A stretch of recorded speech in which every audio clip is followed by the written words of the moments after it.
Ketua Umum Partai Demokrat Agus Harimurti Yudhoyono melakukan pertemuan politik dengan Ketua Umum Partai Nasdem Surya Paloh. Dalam silaturahmi, kedua elit partai sepakat menolak penundaan pemilu 2024. Tercatat, dalam sebulan Nasdem menggelar silaturahmi politik 2 kali. Sebelumnya dengan Ketua Umum Partai Golkar Erlangga Hartarto dan kini dengan Ketua Umum Demokrat AHY. Apakah Nasdem bersiap menggalang kekuatan politik menolak perpanjangan ataupun penundaan pemilu 2024? Dan penjajakan koalisi Pilpres mendatang? Untuk membahasnya lebih dalam, kita sudah terhubung melalui sambungan Zoom dengan Ketua DPP Nasdem Willy Aditya. Selamat sore, Bang Willy. Sore Nana, apa kabar? Baik, alhamdulillah. Dan Direktur Eksekutif Indo Strategik Khairul Umam. Selamat sore, Mas Umam. Selamat sore Mbak Rifana, selamat sore Mas Willy. Oke, saya mau ke Bang Willy terlebih dahulu. Sore Mas Umam. Oke, Bang Willy, dalam sebulan ada 2 kali silaturahmi ataupun pertemuan politik yang dilakukan oleh Nasdem. Sebelumnya dengan Golkar dan kali ini dengan Demokrat. Apa sebetulnya yang ingin digagas oleh Nasdem, Bang Willy? Silaturahmi, kalau dalam bahasa hadisnya, hakul muslim alal muslim konsum. Nana. Jadi kewajiban muslim atas muslim yang lain itu bersilaturahmi. Modal kita berpublik ini kan dialog. Dan dalam silaturahmi kita bisa berdialog apa. Harusnya bukan sebulan 2 kali, harusnya kalau bisa setiap hari atau minimal sekali seminggu. Sehingga politik kita tidak senggol batok, tidak tegang-tegangan. Semua bisa dibicarakan dan tidak saling tensi atau tidak saling baper satu sama lain, Nana. Jadi ini masih dianggap masih terlalu kurang lah silaturahimnya. Sehingga yang ke depan mungkin akan lebih intensif lagi. Oke, ini silaturahmi politik biasa. Mas Umam, bagaimana membaca manuver politik Nasdem dalam sebulan ada 2 kali silaturahmi politik yang menurut Bang Willy tadi ini sebetulnya biasa saja dilakukan oleh Pak Surya Paloh. Apakah kemudian menurut Mas Umam Nasdem ingin menunjukkan bahwa Nasdem punya kekuatan yang bisa menggagas poros politik di tengah santernya isu penundaan pemilu 2024, Mas Umam? Ya, Mbak Rifana, pertemuan antara Mas Agus Harimurti Yudhoyono dan juga Pak Surya Paloh, saya pikir ini adalah sebuah perjumpaan visi. Kenapa? Karena ini mengindikasikan bahwa sebenarnya operasi politik penundaan pemilu 2024 itu masih berjalan. Dan kemudian bertemunya 2 kekuatan ini menunjukkan bahwa kemudian soliditas dari kelompok yang menolak wacana itu menjadi lebih solid. Kenapa? Karena kalau misal kita hitung, partai politik dalam konteks ini level tertingginya yaitu ketua umum yang paling clear menyuarakan statementnya adalah Partai Demokrat dan juga Partai Nasdem. Dan bertemunya kekuatan ini tentu akan kemudian memberikan ruang proteksi bagi ketidakpastian dalam konteks dinamika politik menuju 2024 mendatang. Tapi saya pikir itu hanya satu poin. Poin yang lain kita melihat bahwa kemudian ini bisa membangkitkan satu pertemuan visi, misi, dan juga membangun chemistry politik. Nah, dalam konteks ini kita melihat kalau misal Partai Demokrat dalam konteks ini di bawah Mas AHY mampu meyakinkan Pak Surya Paloh untuk menyatukan kekuatan Nasdem dan juga Demokrat, saya pikir ini akan menjadi satu poros kekuatan baru yang menjadi poros alternatif di luar 2 poros utama, yaitu PDIP yang mampu memunculkan capres-cawapres secara kita bahas soal dari itu pihak nanti. mereka sendiri. Satu sisi ada satu poros yaitu poros Gerindra yang saya gunakan menggunakan seringkali menggunakan kacamata kuda. Siapapun capresnya atau pasangannya pasti Pak Prabowo ada di sana. Nah, oleh karena itu Partai Demokrat dan Nasdem akan memunculkan satu kekuatan baru yang menjadi ruang berbeda di antara semua yang lain. Bang Willy, menarik tadi apa yang disampaikan oleh Mas Umam bahwa kalau dibaca sebetulnya pertemuan ataupun silaturahmi politik antara Surya Paloh dengan AHY ini adalah pertemuan penyamaan visi di tengah operasi politik yang dilakukan oleh orang-orang di sekitarannya Presiden Jokowi untuk melakukan penundaan pemilu 2024. Apakah kemudian Nasdem sedang mencoba untuk menyamakan frekuensi dengan Ketua Umum Partai Demokrat dan sebelumnya dengan Ketua Umum Golkar? Artinya dalam 1 bulan ada 2 kali pertemuan di tengah gencarnya isu penundaan. Apakah ini sedang menyamakan frekuensi dengan ketua umum partai, Bang Willy? Ya, kalau tafsir itu lebih puas daripada kejadian. Kejadiannya kan sebenarnya silaturahmi antara keponakan kepada om. Ya kan Mas Agus kan sudah dianggap keponakan sendiri sama Pak Surya. Jadi tadi lebih banyak suasananya suasana kekeluargaan, Oke. saling berdialog. Hutan tadi yang Nana bilang sudah jauh-jauh hari. Kemarin waktu di Amerika kan Pak Surya sempat silaturahmi sama Pak SBY, ada Mas Agus di sana. Oke. Pak SBY minta kemudian Pak Surya memberikan wejangan-wejangan kepada Mas Agus. Dan untuk itu kemudian di follow up tadi. Jadi suasana kebatinan itu lebih penting untuk membangun demokrasi kita ke depan. Pak Surya banyak bicara, Mas Agus tadi melontarkan bagaimana kemudian demokrasi kita ke depan. Pak Surya dia bilang bahasanya untuk melihat demokrasi kita harus kembali ke jati diri kita. Oke. Harus ada sebuah proses kontemplasi, otokritik, harus objek, kata Pak Surya. Dan bagaimana demokrasi kita yang hari ini sangat banal sekali, sangat brutal. Jadi proses ini yang kemudian diletakkan oleh Pak Surya sebagai sebuah proses pembelajaran. Demokrasi kita harus kembali kepada jati diri, bagaimana cita-cita founding father kita, Oke. yaitu sosiodemokrasi, demokrasi yang berpijak kepada bakati demokrasi politik dan demokrasi sekaligus. Oke, Ya. Bang Yang Willy. kemudian lebih banyak eksplorasi hal-hal yang nilai-nilai luhur, ya, bagaimana perjalanan negara bangsa kita. Jadi lebih banyak dialog seperti itu, Nana. Oke, Bang Willy, tadi Anda katakan bahwa Pak Surya sangat concern sekali dengan adanya kejadian di demokrasi kita, bahwa demokrasi kita menjadi semakin brutal dan harus kembali ke jalannya sesuai dengan demokrasi yang ditetapkan oleh founding fathers kita, begitu ya, pendiri bangsa ini. Sekali lagi kami dapat bocoran bahwa tadi memang ada pembicaraan di antara Pak Surya Paloh dengan Mas AHY, bahwa di situ diperbincangkan ataupun didiskusikan soal usulan penundaan pemilu 2024. Apakah itu betul bahwa memang kedua pemimpin partai politik ini kemudian sepakat untuk menolak? Itu harus yang digarisbawahi dulu, Mas Willy. Pak Surya tadi mengajak kita, saya kan ada di dalam, Nana, ya. Ajak Agus untuk memberikan pendidikan politik. Tidak hanya masalah penundaan, masalah amandemen, tapi kemudian reason why, tentang detre. Pak Surya sebagai orang yang wise, mengajak kita, sudahlah, kita harus menghentikan spekulasi, diskursus-diskursus yang sebenarnya kontraproduktif. Kita harus melihat mana sebenarnya apa yang salah dengan amandemen. Kan bukan satu hal yang tabu, kita sudah 4 kali mengamandemen. Ini kan bukan kitab suci, tapi kemudian perspektif Pak Surya, apa alasan kita mengamandemen? Jadi prosesnya kemudian Pak Surya memberikan elaborasi. Yang paling penting bahasanya, kita harus kemudian membangun demokrasi kita harus lebih maju, lebih advance. Ini kan pilihan kita, sadar konsensus bernegara berbangsa. Nah, konsensus inilah yang menjadi backbone kita bersama. Kalau kemudian konsensus ini tidak tercapai, ya rusaklah kita bernegara berbangsa.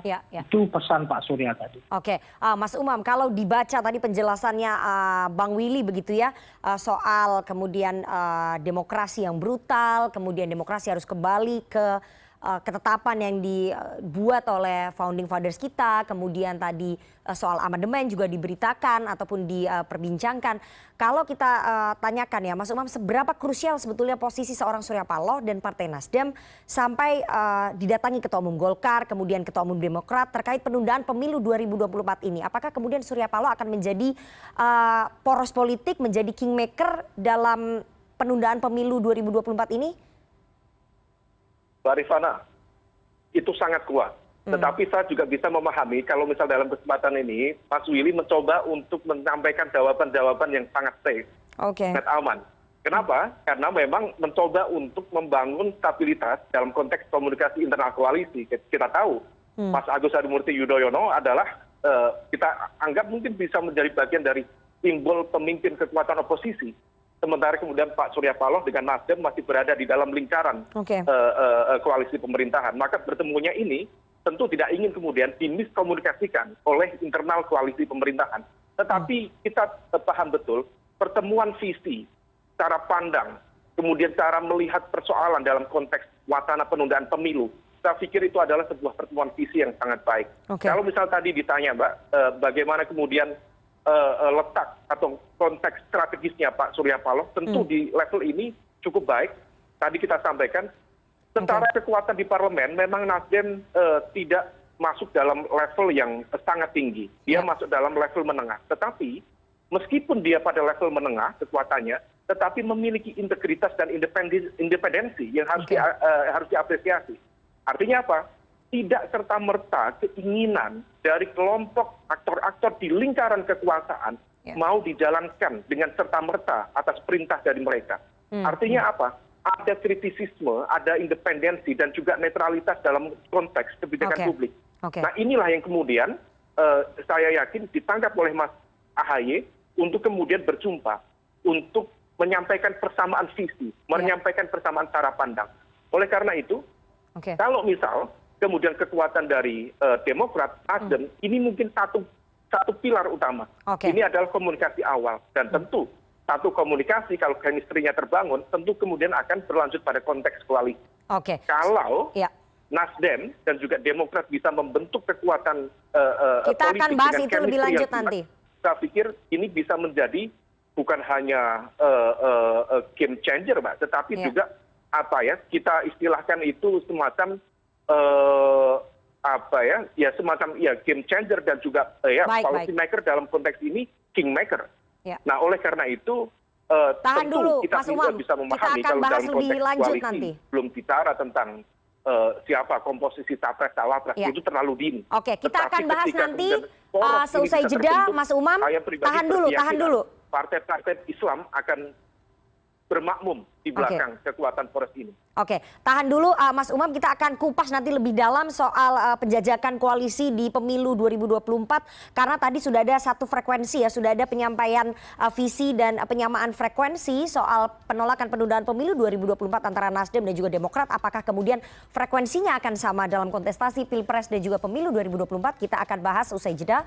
Jangan kemana-mana, tetap bersama kami di CNN Indonesia Newsroom.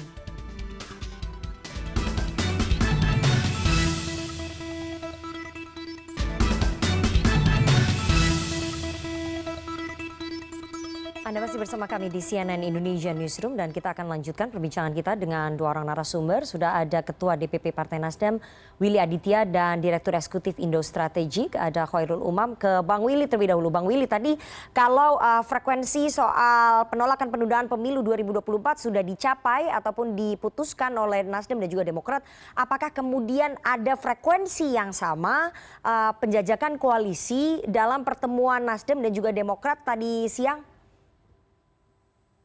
Ya, tadi salah satu agenda yang dibahas adalah itu namanya partai politik peserta pemilu, ya bahas tentang pemilu lah, Nana. Ya, hal yang dieksplor ya, termasuk Pak Surya mengapresiasi Mas Agus ya sebagai salah seorang rising star ya. Jadi jangan, jadi kita elaborasi bahwasannya realitas politikan kita di 2014 itu satu, ada 2 poin yang menjadi catatan atau kesepakatan bersama tadi. Satu, bagaimana masing-masing saling meningkatkan elektoralnya. Yang kedua, ya bisa capres yang diusung menang ya. Itu artinya saling memberikan penguatan satu sama lain. Toh Nasdem tidak pernah memiliki catatan yang hitam terhadap Demokrat, sebaliknya juga Demokrat. Jadi komunikasi yang cair seperti ini tentu menjadi modal politik yang besar untuk 2024 ya. Itu jadi lebih banyak eksplorasi tentang bagaimana catatan-catatan untuk bisa memenangkan pemilu 2024.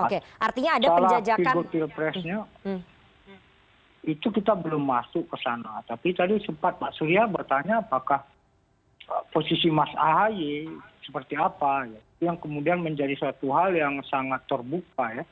Mas AHY dan Demokrat berpolitik secara rasional ya, lihat bagaimana probability yang menang itu memang tergantung dengan posisi elektoral yang sejauh Oke. ini ada. Oke, Itu, Nana. oke. Ada penjajakan koalisi pada pemilu 2024, tapi belum bicara lebih dalam soal pilpresnya. Yang ingin saya tanyakan, Bang Willy, kalau dilihat ya, Partai Nasdem dan juga Demokrat ini memiliki similarity yang cukup banyak, memiliki kesamaan yang cukup banyak, dan ceruknya adalah partai nasionalis begitu ya. Apakah kemudian kalau misalnya nanti Nasdem dan juga Demokrat berkoalisi, Nasdem tidak khawatir kalau nanti terjadi perebutan ceruk yang sama, ceruk konstituen di lapangan? Justru yang dikhawatirkan kalau dua-duanya mengalami penurunan. Tapi kami tadi ya, kan tragis ya, begitu kerjasama terus masing-masing mengalami penurunan. Tadi lebih banyak eksplorasi bahwasannya ya apa upaya-upaya untuk meningkatkan elektoral dua-duanya. Ya satu tentu si ketokohan, yang kedua infrastruktur partai, ketiga bagaimana kemudian bikin strategi pemilu yang presisi ya. Baik. Lebih banyak berdiskusi tentang seputar pembelajaran dari pemilu ke pemilu dari tadi. Oke. Gitu, nah. Jadi tidak ada merasa bersaing begitu ya, tapi malah khawatir kalau dua-duanya turun angkanya ataupun turun elektabilitasnya di pemilu 2024. Mas Umam, kalau melihat ceruk pemilih Nasdem dan juga Demokrat yang sama, apakah akan sulit sebetulnya bagi kedua partai untuk membangun koalisi karena dikhawatirkan akan terjadi perebutan konstituen di bawah pada pemilu legislatif 2024? Tadi Bang Willy mengatakan bahwa tidak khawatir bersaing, tapi malah takut kalau misalnya dua-duanya turun. Mbak Rifana, terkait dengan konteks ceruk basis pemilih loyal masing-masing partai, tentu ditentukan oleh banyak hal.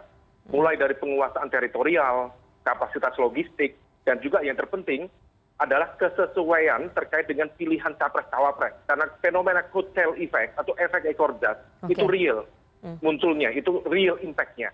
Nah, oleh karena itu, saya pikir dalam konteks ini, cara pandang, visi, saya pikir tidak banyak berbeda. Dan ini justru akan menjadi fondasi yang cukup baik. Misalnya terkait dengan isu identitas, politik identitas. Ya, saya mengamati betul bagaimana Partai Demokrat dan juga Nasdem cukup clear. Statement Pak Surya Paloh itu cukup clear. Jangan gunakan eksploitasi politik identitas.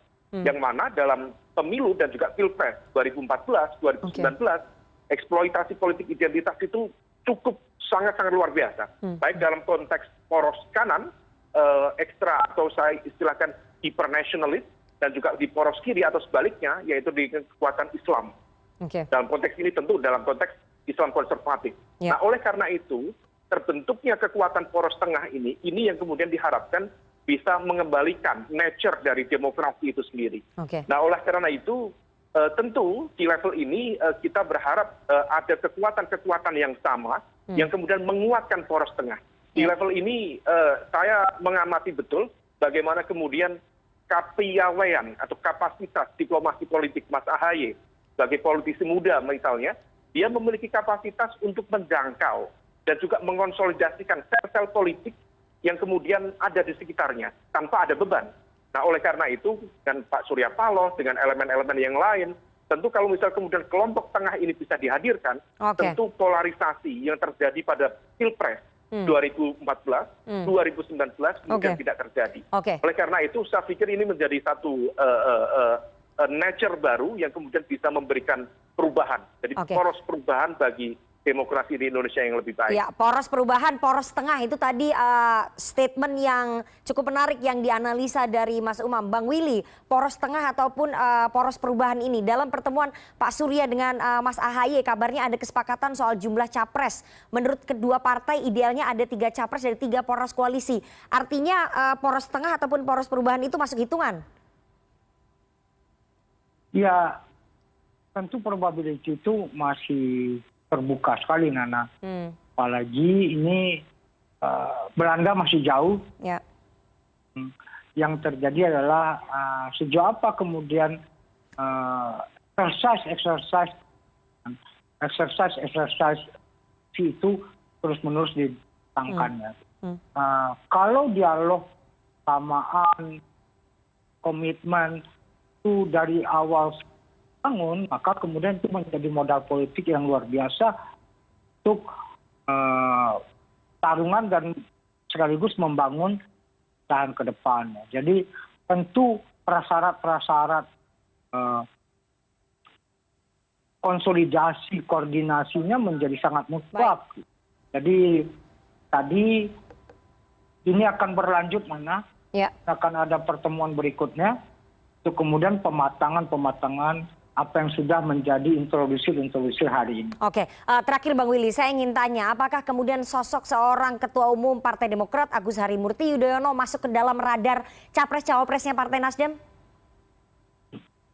Karena itah komunikasi jadi lancar, jadi cair, jadi humble, Mas Agus tidak terjebak dalam positioning dan standing itu. Oke. Jadi beliau tadi yang dibilang Mas Umam, beliau menjadi komunikan yang fleksibel, kemudian bisa masuk kemana saja karena tidak ada yang sama seperti Pak Surya ya. Kenapa Pak Surya bisa menjadi tempat orang bercurhat, tempat Bang Willy, Anda tidak menjawab pertanyaan saya. Apakah AHY masuk radar capres-cawapresnya Nasdem? Karena Pak Surya tidak terjebak jadi capres atau tidak. Ya. Oke. Anda belum menjawab pertanyaan saya. Apakah kemudian sosok AHY masuk ke dalam radar capres-cawapresnya Nasdem? Ya nanti kita lihatlah di dalam dalam Rakernas 15 Juni ini Nasdem akan meluncing siapa capres yang akan diusulkan oleh Partai Nasdem di dalam Rakernas. Tadi juga disampaikan pada Mas AHY dalam pertemuan. Baik. Kita tunggu nanti bagaimana konstelasi politik ke depan karena sekali lagi menurut tadi Bang Willy Aditya, Belanda masih jauh konstelasi politik menjelang pemilu presiden 2024 masih sangat jauh sekali, tapi penyamaan frekuensi antara Ketua Umum Partai Nasdem dengan Ketua Umum Partai Demokrat untuk penolakan penundaan pemilu 2024 itu sudah sama begitu ya untuk mengawal jalannya demokrasi di Republik ini, itu yang kami apresiasi. Tapi untuk Pilpres sekali lagi masih jauh, masih ada pertemuan-pertemuan politik lainnya yang akan digagas oleh kedua partai politik ini baik oleh Nasdem dan juga Demokrat. Terima kasih sekali dua orang narasumber yang sudah bergabung pada sore hari ini. Ada Ketua DPP Partai Nasdem Willy Aditya dan Direktur Eksekutif Indo Strategik Khairul Umam. Sehat selalu Bang Willy dan juga Mas Umam. Terima kasih sudah bergabung sore ini. Terima kasih Mbak Rifana. Dan informasi terkini lainnya akan kami hadirkan sesaat lagi. Tetaplah bersama CNN Indonesia Newsroom.